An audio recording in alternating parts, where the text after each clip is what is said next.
자, 그러면 이제 신문화사와 관련된 내용을 이제 진행을 할게요. 그 1번 문제 볼까요? 네, 1번 문제는 이제 그 유럽 근대 사학사와 이제 관련된 문제로서 신문화사와 관련된 내용이거든요. 자, 그러면 이제 이 문제 풀어보기 전에 신문화사와 관련된 내용을 보고 넘어갈게요. 자, 그 보충 페이지 15페이지 펴보세요. 자, 신문화사는 역사 연구의 중심 대상을 일상문화를 바탕으로 했다. 그래서 미시사적 관점에서 일상문화를 이제 바탕으로 했고요. 그 다음에 역사적 사실을 인정하고 역사적 사실을 발명하는 게 아니라 발견하는 것이다. 이게 이제 텍스트론의 영향을 받았지만 텍스트론은 발명이죠. 근데 그게 아니라 이제 사실 인정하기 때문에 발견했다. 그래서 이게 신문화사와 텍스트론의 좀 차이점이라고 볼 수가 있어요. 그 다음에 이제 그 역사 연구의 인류학적 방법을 선택해서 기여치의 연구 방법론을 이제 적극적으로 받아들였고, 그 다음에 치밀한 묘사를 이제 제시를 했다. 예, 이렇게 좀 기억을 해두시고요. 텍스트론을 비판적 계승해서 역사적 사실을 주체적 이해하고 해석하고 해명하고 이야기를 구성을 했다. 그렇지만 텍스트론의 반만 받아들였죠. 그래서 아까 지금 얘기한 것처럼 역사적 사실을 발명한 게 아니라 발견한다. 팩트를 강조했죠. 자, 신문화사는 종교의 문화사와 달리 종교의 문화사는 외형적인 어떤 사회 구조와 한 틀을 이루거나 커다란 사회적 영향을 주는 사건을 얘기한 반면에 신문화사는 일상문화를 강조했고요. 그 다음에 그 새로운 읽기 방법을 제시를 했죠. 그 뭐 두껍게 읽기, 다르게 읽기, 깨트리기 등등 이런 것들을 제시했다. 그 다음에 이제 여기에서 교육 시사점 보면 거창한 역사 구조가 아니라 구체적으로 상상한 역사적 사건이 역사 교재의 소재가 될 수 있다는 걸 보여주고 있고, 그냥 다양한 주제를 이용할 수 있죠. 역사학습의 다양한 소재와 자료를 이용해서 그 역사 수업에 활용할 수 있다. 그래서 문서주나 일기주, 자전적 소설 이런 것들을 이용했고요. 그 다음에 대중의 일상적인 실천과 정서 등과 관련된 연구 주제를 확대하고 역사 소설을 풍성하게 제공하고 있다. 민중사의 새로운 각도를 접근하고 있고, 그 다음에 이런 것도 있어요. 그래서 기흥, 니은, 디귿만 외워두세요.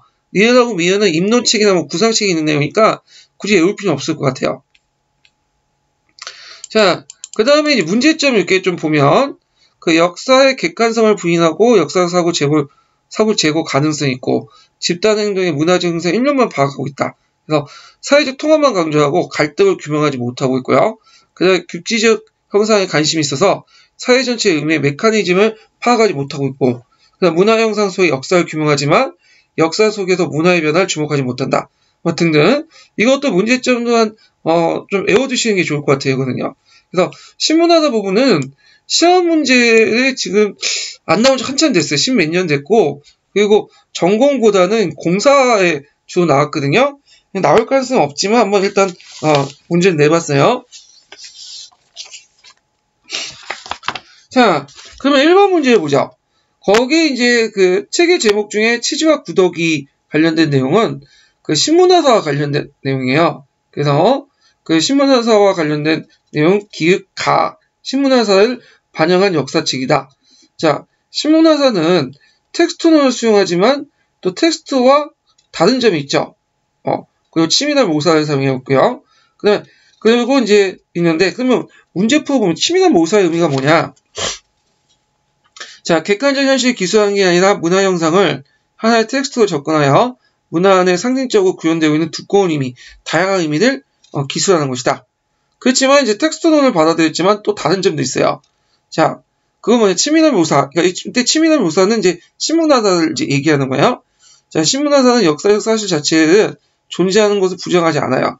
그래서 치밀한 묘사는 역사적 사실을, 이게 핵심 키워드죠.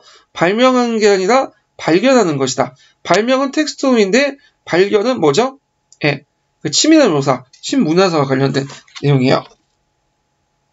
그 다음에 이제 여기 보면 이 교수가 이제 보면 나와 같은 유효한 점이 있습니다. 그래서 신문화사 유효한 점을 이제 쓰면 역사적 구조가 아닌 구체적 상세한 역사적 사건이 역사적 교육의 소재가 될 수 있고요. 역사학습의 소재와 자료를 다양하게 접근할 수 있고, 그다음 민중사를 새로운 각도에서 접근할 수 있죠. 또 사회구조 속의 민중이나 지배계급 간의 민중의 갈등 같은 이론적 영역적 거창한 논의가 아니라 구체적인 생활 모습을 통해 민중의 삶을 조망할 수 있다. 그러니까 다양한 측면에서 조망할 수 있죠. 그래서 예전에는 계급 간의 대립의 역사만 민중사를 접근했는데 민중들이 꼭 계급 간 대립만 한 게 아니죠. 그래서 그들의 일상적인 모습도 같이 살펴봤다. 이렇게 좀 기억을 해두시면 되겠죠. 자, 근데 니은에서 이제 신문화사가 둘러싼 비판도 많아요. 그 중에 이제 신문화사의 기능론적, 턴원적 갈등을 강조하기 때문에 사회적 갈등을 보지 못해. 그래서 비판 내용 중에 이 관련된 내용들 쓰시면 돼요. 그래서 신문화사는 집단 행동에 나타나는 문화 형상이 일면적으로 평하고 문화 형상에서 사회적 통합을 너무 초점을 맞추기 때문에 어떤 갈등적인 상황을 못 본다는 거죠. 그래서 사회학에서는 사회학적 관점에서 얘기하자면 통합론적, 기능론적 관점보다는 그러니까 갈등론적 관점보다는 기능론적 관점에 맞춰가지고 신문화사를 이제 기술했기 때문에 이런 형상들이 보일 수가 있죠. 자, 그 다음에 이제 2번 문제 볼게요. 자, 2번과 관련된 내용은 이제 뭐와 관련된 내용이냐면, 여기, 5군형과 관련된 내용이야, 5군형. 예. 5군형. 이게 갑자기 뜨네요. 예. 자, 5군형과 관련된 내용인데, 5군형은 이제, 보기 전에 잠깐, 5군형 한번 정리해보죠. 자, 5군형은 조선후기 때, 중앙군이죠. 조선전기는 5위형이고요. 5위고, 5군형은 이제, 크게 훈련도감, 어용총, 그 다음에 청룡총, 그 다음에 수호총, 금이형, 이렇게 나눌 수가 있어요. 그래서 개별적인 부대들이 5위처럼 이렇게 일률적으로 이렇게 만들어진 게 아니라, 그때 필요할 때마다 만들어졌어요. 그래서 훈련도감 같은 경우에 선조 때, 임진환을 계기로 해갖고 만들어졌죠. 그래서 삼수부형으로 구성되어 있고요. 사수, 살수, 포수. 그리고 이들은 이제 모병이죠. 예, 돈을 주고 하는 군인 직업군인이고, 그 다음에 척계강의 기호신서에 입각해서 소부대 단위로 편제된 소호법에 의해서 편성이 됐다. 예. 그래서 여기 소호법은 이제 전략 전술이고 소공은 지방군이죠. 이걸 좀 구분해 주시고요. 예전에 또 시험 문제 나온 게 뭐냐면 일반 양민뿐만 아니라 공사 노비도 구성됐어요. 원래 노비는 이제 군역의 의무를 즐기게 될 필요 없는데 일단은 이제 그것이 시간이 지나면서 이건 원칙일 뿐이고 노비들이 이제 훈련도감이나 소고군에 들어가서 그 당시 군사적 역할을 했다는 거죠. 군사적 의무를. 그 다음에 어용청 같은 경우에는 이제 왕실 호위 북벌 준비를 위해서 만들었고, 청룡초는 이간의 날을 계기로 해갖고 만들어졌는데 경기도 소국으로 구성되어 있죠. 이게 예전에 한번 시험문이 나왔고요. 자, 수호청하고 이제 금이형 이런 것들이 있다. 자, 그러면 관련된 내용을 이제 볼게요. 거기 보면 훈련도감의 군대 편성, 그건 이제 기초적인 거지만 이제 알아두셔야겠죠. 포수, 살수, 사수 이렇게 구성되어 있죠. 그래서 조총을 다룬 포수가 있고, 창검을 다룬 살수, 가을을 다룬 사수 이렇게 있고요. 그 다음에 이제 여기 쭉 내려보면 디귿의 조치를 이용하고 훈련도감이 이제 그 군인들에게 상업활동을 이제 할 수 있도록 했어요. 그래서 초기 때 난전이 이제 훈련도감 사병들인데 그 이유는 뭐냐면 경제적 문제 때문에 그래요. 그래서 충분한 급료가 이제 지급되지 못하기 때문에 그런 건데 그건 뭐냐면 그 위에 있죠. 도강군의 충원 방식은 훈련도감의 충원 방식은 각 지방의 도강군을 할당에 착출하는 숭호제 형식이고 숭호대상이 됐던 지정된 훈련도감 군인은 고향을 떠나서 이제 서울로 같이 와야 되는데 그 당시 이들이 이제 처자식 같이 오다 보니까 부양할 정도의 충분한 급료를 지급하지 못해요. 그래서 얘들 부업을 허용을 한 거죠. 부업을 상업활동을. 자, 이게 이제 심포샘에 있는 내용이고요. 그 다음에 이제 니은이 설치된 계기가 된 사건 이렇게 있는데, 요게 좀 약간 초기 때 다운받으신 분들 어용총으로 돼 있을 거예요. 어용총이 니은이 아니라 거기 니은은 총총으로 좀 적어주세요. 그 니은을. 자, 이거는 뭐와 관련된 사건이죠? 이가대난 이렇게 쓰시면 되겠죠. 이가대난. 그 다음에 이제 다는 이제 뭐와 관련된 건 지방군이야. 조선후기 때 지방군. 그래서 조선후기 때 지방군이 이제 원래 소공군이 있었죠. 근데 소공군이 점점 시간이 지나면서 천민화되는 군대로 바뀌게 되죠. 그래서 천민들로 가득 차는 그 군대로 천해화돼요. 그래서 이런 문제점을 지적하는 내용이죠. 그래서 A에 들어갈 것은 뭐냐면 소공군과 관련된 거야. 그래서 예전에 한번 노비와 관련된 내용 나올 때 그 당시 그 공노비도 구성된 군대 두 가지 쓰라고 했잖아요. 그래갖고 답이 훈련도감하고 소공군 이렇게 정해졌다고 이제 했는데 요거 이제 또 연결시켜서 보시면 될 것 같아요. 자, 그 다음에 이제 보너스 문제 11번 문제 볼게요. 자, 이거는 위지동의전에 있는 고구려와 백제와 관련된 내용이에요. 고구려 백제. 자, 보충 페이지 몇 페이지 펴보시냐면요. 16페이지 펴보세요. 자, 먼저 부여를 볼게요. 부여의 위치는 만주 송화강 유형의 평야지대죠. 정치적으로는 왕권이 미약했고, 그 다음에 가들, 부장들, 그러니까 가라는 의미는 이제 부족장이죠. 부족장에서 왕위가 추대됐고요. 흉년시에는 왕이 책임을 묻는 거고, 사출도가 있다. 지방 행정구역인데, 이거는 이제 그 사출도는 마가, 우가, 저가 같은 뭐랄까요. 각 지방의 수장들이 통치되어 있죠. 그러다 보니까 누친적인 지배구를 가지고 있다. 그리고 외교적은 고구려 견제 차원에서 고려와 친선관계를 유지했고요.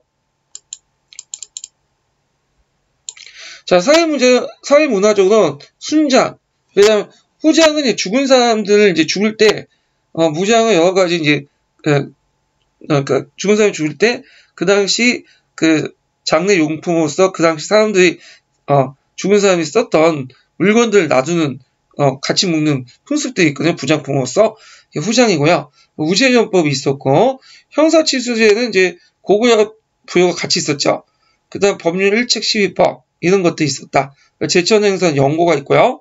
그 다음에 초기 고구려는 5부조 연맹체였죠. 기호부, 전로부, 소노부 이렇게 있었고 왕아래 대가들이 존재했고 제가이가 해서 중요한 사항들을 결정했죠.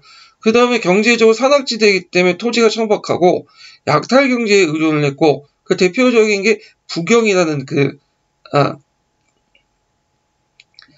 창고죠. 라우들이 경제활동을 했고요. 그 다음에 사회문화적으로는 제천 행사에 동맹이 있어. 그래서 동맹은 이제 시조신을 모시고, 그 당시 부족의 결속을 다짐했고, 풍속은 서옥제, 형사치수제, 이런 것들이 있다는 거 좀 기억을 해 두시면 되고, 예전에 형사치수제와 관련돼서 상상왕, 관련된 내용이 한번 좀 언급되어 있었죠. 자. 그럼 이제 문제를 보면, 다음 가사료와 관련된 국가를 써보고 기획의 풍습의 명칭과 의미를 말해보시오. 이거 니네 사회적 역할을 한 주 이내에 서술해보고 A에 들어갈 말을 쓰시오. 자, 가와 관련된 우제전법 있는데 전쟁을 하게 되면 하늘에 지세를 지내고 소를 잡아서 발굽을 보아 기운을 첨치는데 발굽이 갈라진 홍하고 발굽을 붙으면 기다다 이렇게 이제 쓰시면 되는데, 그러면 이제, 이거는 뭐하고 관련된 거냐면, 가사조니까, 그와 관련된 내용은, 이게 몇 통이에요? 혐의를 써요. 부여와 관련된 거죠. 그래서, 부여의 우제전법, 재정이 아직 분리되지 않았다. 이런 것들 이제 반영됐죠. 그래서 제사와 정치가 분리되지 않았다.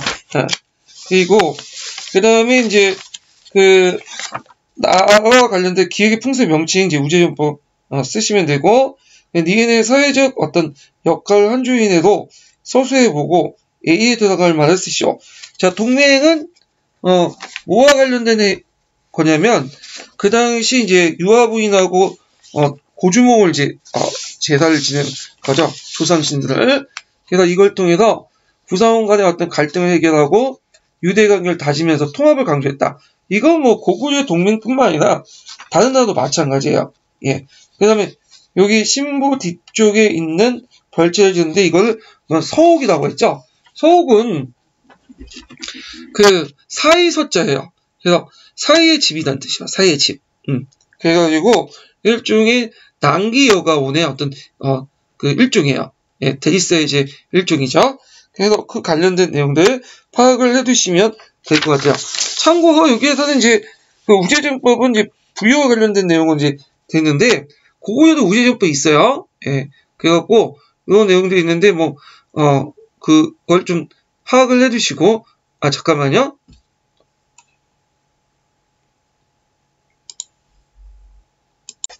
예, 그래서 이제 우제전법은 이제 그 부여에 관련된 내용은 이제 나와 있지만 고구려에도 있어요. 그래서 그 부여 같은 경우에는 이제 삼국지 위지동이 전에 명시돼 있고 그 다음에 다른 이제 중국 측 사료나 뭐 이런 것들을 이제 추론해 볼 때 고구려에도 존재한다. 그리고 사만사에도 우제전법이 있다. 이렇게 이제 추론하고 있어요. 근데 일단은 명시적으로 이제 된 것은 그 삼국지 위지동에서는 부여 쪽 기사에 있어요. 그래서 우제전법이 나오면 부여와 관련된 내용을 라고 생각하고 답을 이제 구성을 하시면 될 것 같아요. 자, 그 다음에 이제 뒤에 넘어가서 3번 문제 볼게요. 태평천국 운동 관련된 내용 볼게요. 자, 태평천국 운동 관련된 내용은 지금까지 나온 게 별로 없어요. 의외로. 그래서 그 천조전무제도인가요? 단독 문제 나올 때 그런 것도 있고 옆에 잠깐 언급된 문제는 두 문제 있긴 있는데 이건 태평천국 운동보다 다른 문제인데 거기에 꼽사이 껴가지고 한 문제 좀 나온 게 있어. 두 문제. 예. 그렇지만 단독 문제는 한 문제 나왔고 나올 가능성은 좀 약간 떨어지는 부분이에요. 이거는요. 자, 일단 그럼 보면 자, 3번 이제 태평천국 이제 관련된 내용인데 작성 방법에 따라서 답안을 작성해 보시오. 이렇게 근데 자, 일단은 자료 A와 관련된 토지 제도 명칭은 천조전무제도죠. 그래서 그 지향하는 경제체제는 그 한의중에 있는데 그 사유권을 강력하게 통제한 균등한 경제체제를 지향했다. 그렇다고 해서 사유권을 부정한 건 아니에요. 철저하게 규제를 할 필요가 있다. 네, 이런 내용이고요. 그 다음에 이제 태평천국 운동에서 이제 실패한 원인을 가와 관련된 내용은 이제 관련돼서 볼 수 있는데, 자, 요때 이제 그 자료 B는 그 누가 이제 공포하냐면 그 태평천국과 같이 싸웠던 그러니까 태평이 같이 싸운 게 반대로 싸웠던 그들과 대립해 싸웠던 주로 신사층들 내용이죠. 그래서 이들이 이제 향군들을 조직을 하죠. 요 관련된 내용인데 이들이 태평천국을 이제 진압할 큰 이유가 하나 뭐냐면 이들 사상적 문화적 이유 때문에 그죠. 그래서 이제 이 태평천국이 그 당시 뭘 배반했기 때문에 명교를 부정했기 때문에 그래서 중국의 정통인 명교가 유교죠. 그래서 이것 때문에 이제 그 뭐냐면 반대해가지고 그 당시 태평천국의 혁명 인연과 배상적의 교리가 중국의 정통인 명교와 그 위배되고 그들을 탄압했기 때문에 지주 신사층의 태평천국 반대표 결집시켰다. 그래서 그다음에 가에 들어갈 것은 태평천국이 명교 그러니까 그 당시 그 유교들을 탄압한 부정한 내용들 이렇게 쓰시면 돼요. 그래갖고 이렇게 좀 기억을 해두시면 되고, 그러니까 쓰신 내용이 이제 결집된 실패 원인 이렇게 쓰시면 되고 그 관련된 내용 관련된 내용이에요. 예. 자, 그 다음에 여기에도 신사계층 기업과 관련된 군사 조치를 쓰시오. 그래서 이들이 이제 태평천국 운동을 진압하기 위해서 상군, 해군 같은 단련병들을 이제 조직을 했죠. 그 당시 뭐 8개군도 있었긴 있었지만 거의 유명무실화 됐어요. 별 기능을 못했기 때문에 뭐냐면 상군이나 해군 같은 단련군들이 조직됐고 이걸 바탕으로 진압하고 나서 나중에 양무운동을 할 때 어떤 중심 세력이 되죠. 양목파 관료들의 어떤 중심 세력이 되죠. 그러면 태평천국 운동 관련된 내용을 한번 좀 볼게요. 자, 18페이지 표 보세요. 원래는 처음에 봐야 되는데, 예.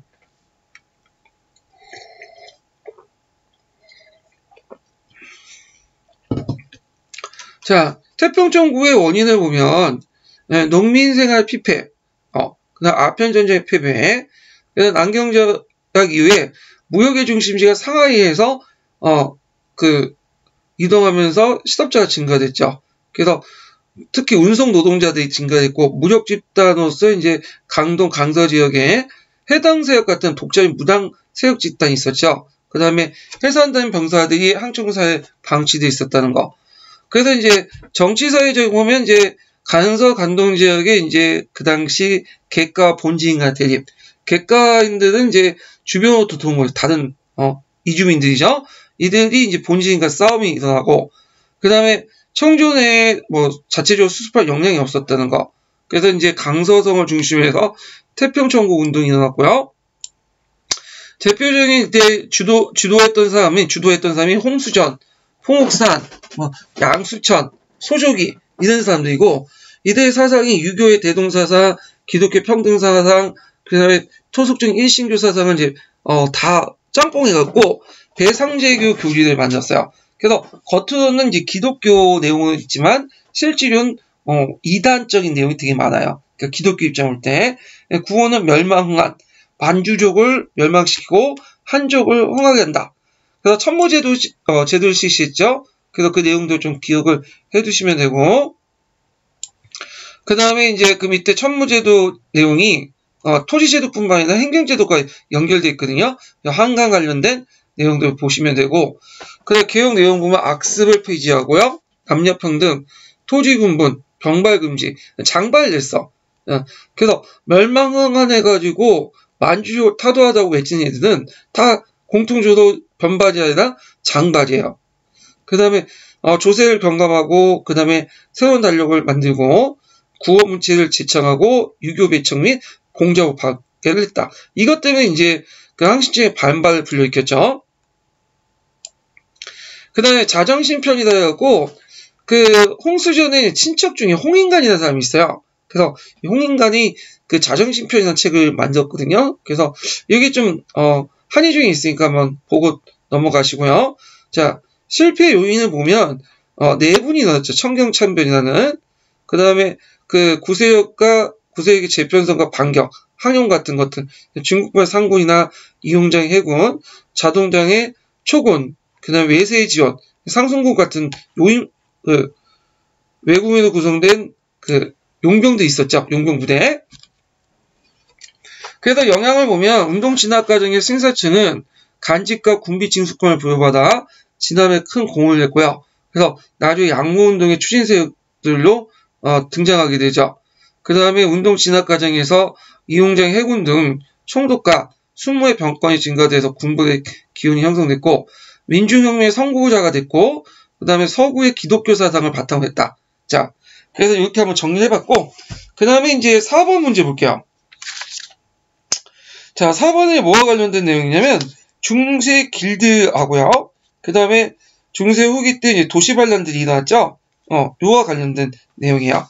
그래서 요거 이제 보기 전에 잠깐 자료를 보고 넘어갈게요. 자, 중세 길드에 보면 이제 길드의 목적은 상업자 상호 간의 단결과 시장의 독점을 시도하려고 했고요. 원래 장인길드, 상인길드 같이 붙어 있다가 나중에 장인길드가 이제 분리 나가죠.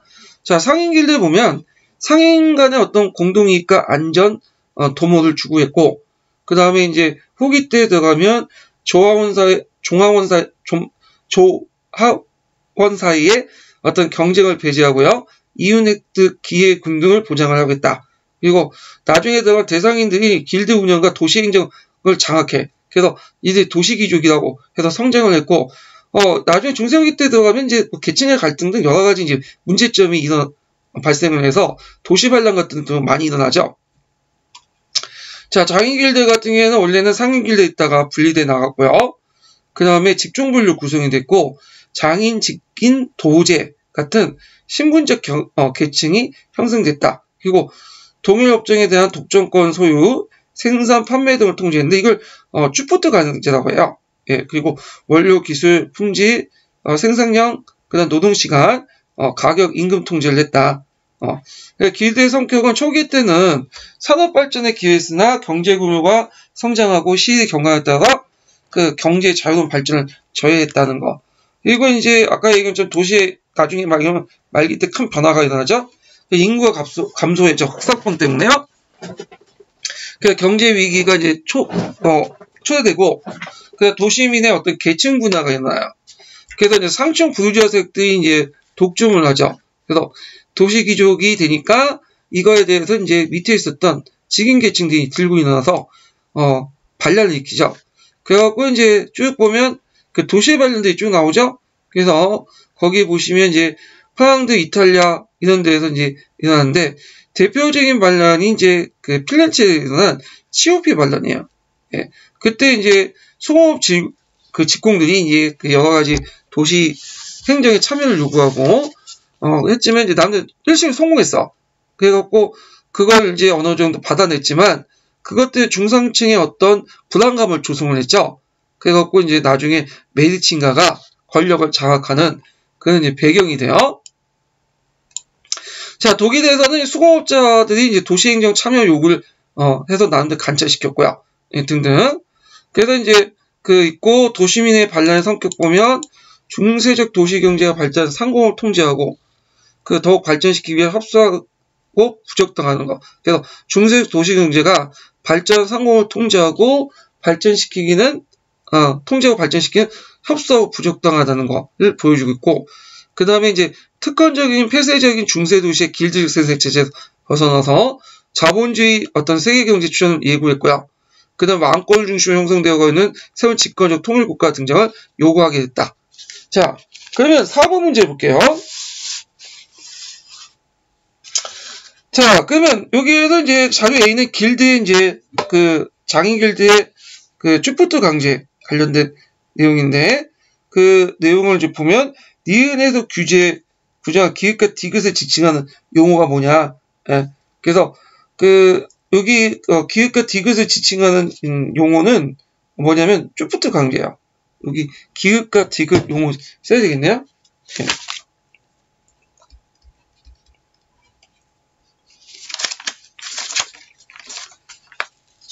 자, 그 다음에 자료 A의 니은의 감독청은 이제 뭐냐면,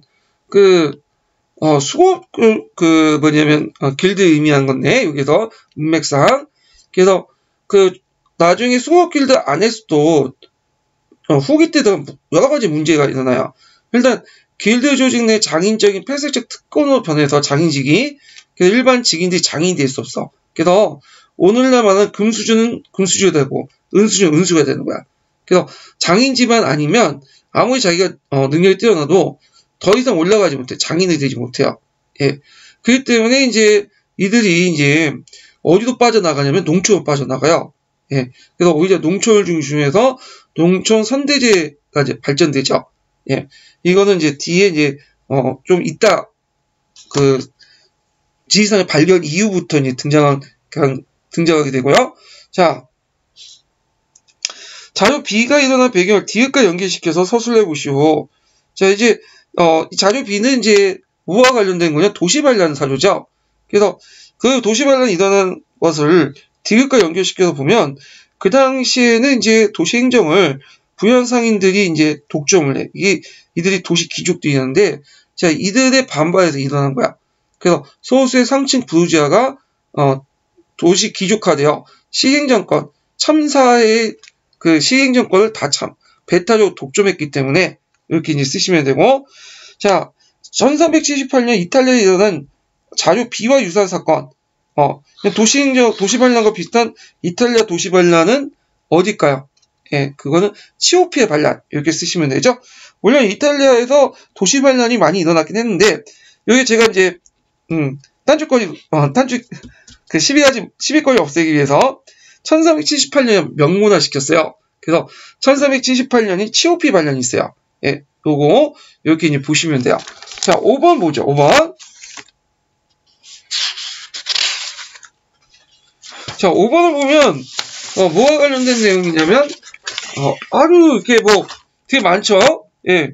그래서 이거 어떻게 풀어 이렇게 했는데 아까 예전에도 말을 했지만 이런 긴 사료가 나오면 당황하지 마세요. 다 해석하지 말고 일단은 줄친 부분들에서의 단서를 잡으세요. 거기 딱 그 단서를 볼 수 있는 게 전량이라는 단어가 나오고, 그 다음에 이제 거기면 김용원이라는 사람의 이름 나오죠? 거기 디귿에 보면 동인을 호칭했다. 뭐 이 정도는 해석을 할 수 있잖아요. 자, 이거는 뭐와 관련된 거예요? 동인 서인. 그러니까 이조 전량직을 둘러싸고 그 살인들이 내분이 발생돼서 동인과 서인이 나눠졌다. 이런 걸 캐치할 수 있죠. 예. 그럼 여기까지 캐치했으면 이미 다 풀린 거야. 그러면 요 문제를 이제 풀어보기 전에 잠깐 그 붕당의 추정 내용을 볼게요. 자, 붕당의 추정 내용을 보면 붕당 배경은 정치에 참여하는 양반수는 더욱 많아진 데 반해서 간직과 경제 특권은 한정됐고요. 그러다 보니 양반 상호 간의 대립과 방목이 불가피해졌죠.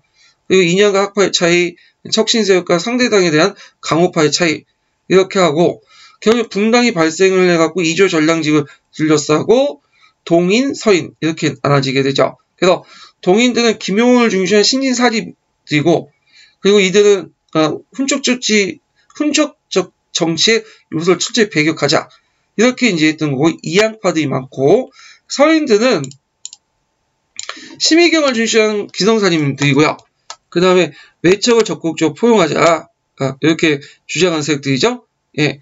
그리고 이제 이의 항매학하고 연결되어 있고요. 그러면 여기에서 이제 문제가 됐던 사건 중에 이조 전량 권한과 관련된 건데, 이조 전량의 권한은 그게 자대권, 통천권, 난청권 이렇게 있어요.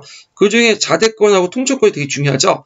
그래서 자대권은 자신의 후임자를 청구할 수 있는 권한. 그래서 원래 법으로 명시되어 있지 않지만 성종 때 간행적으로 형성돼서 숙종 때 폐지됐던 거고요. 통천권은 그 3사에 선발될 수 있는 권한이에요. 예. 그래서 이것도 간행적으로 형성됐다가 조선 후기 때 폐지된 그런 내용들인데, 이조 전량이 이런 권한들을 줬던 게 뭐냐면, 그 당시 이제 그 홍고파 세력들을 살인파들이 뭐냐면 좀 견제하기 위해서 이런 권한들을 줬던 거예요. 그래서 조선전기 때는 이조 전량뿐만 아니라, 이조 전량이 그렇게 높은 간직은 아니거든요. 실무직 관료 정도 되는, 뭐냐면 가장급 정도 되는 간직들인데, 하위직 관료들을 이제 주로 권한을 줘가지고 그 고위직 관료들 견제하는 시스템이 되게 발달돼 있어요. 예. 자, 그 다음에 남천과가 그렇게 중요한 건 아니건 딱 한 번 있다가 없어진 거고요. 그리고 이제 정여진 사건과 이제 건저희 사건을 계기해서 동인안의 수도 또 남인과 북인 이렇게 갈려져요. 그래서 남인은 좀 온건하게 처벌하자는 사람이고, 그때 그 위관 전처를, 근데 북인은 정치를 강력하게 처벌하자 이렇게 주장한 거야. 그래서 남인 세력들은 이양 쪽의 세력들이고, 북인들은 조식문인 계통이죠. 예. 또 북인도 나중에 대북, 그 다음에 서북 이렇게 나눠지죠. 예. 그래서 나중에 대북 같은 경우에는 강해군 때 집권 세력이 됐다. 자, 그래서 예전에 뭐 대북과 관련된 문제가 시험에 나왔고요. 그러면 이제 한번 문제 풀어보면, 자, 거기에 보면 다음 기획의 권한 중에, 이조 전량의 권한 중에 니은과 관련된 내용을 쓰시오. 그래서 김용원이 이제 그 관련된 건데, 그 자대와 관련된, 자대는 뭐냐면 후임자를 추천할 수 있는 권한이에요. 이렇게 쓰시면 되고, 그 다음에 디귿과 니은이 이제 동인과 서인, 학연설팅 계기가 됐던 게 뭐냐면, 이가 스스로 서인으로서 스스로 정했죠. 그래서 그러면서 학연설을 띠게 돼요.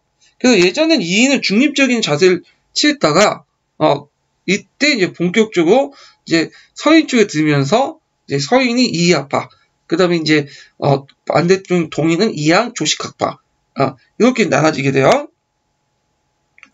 자, 그 다음에 있고, 디귿과 니은이 분당이 탄압받았던 대표적인 정치적 사건을 쓰시오. 뭐 당시니까 이제 선조 때죠. 예, 그래서 선조 때 이제 그 디귿에 이제 동인이 탄압된 사건은 그 뭐냐면 건저희 사건이죠. 그 정철이 이제 눈치 없이 세자 책봉을 건의했다가 쫓겨난 사건을 하고, 그 다음에 이제 이렇게 서인이 이제 그 서인이 탄압된 사건을, 그다음 동인이 탄압된 사건이 정여림 사건이죠. 예. 정해열 사건에서 한번 나올 가능성이 좀 있어요. 그래서 한번 찾아보시고요. 그 다음에 이제 12번 관련된 문제는 고조선과 관련된 내용이에요. 그래서 고조선과 관련된 내용을 뒤에다가 12번, 13번, 14번을 같이 냈거든요. 그래서 보너스 문제 12번, 13번 연달아 같이 보는 게 좋을 것 같아요. 자, 그러면 몇 페이지를 보시냐면 그 23페이지 펴보세요. 23페이지.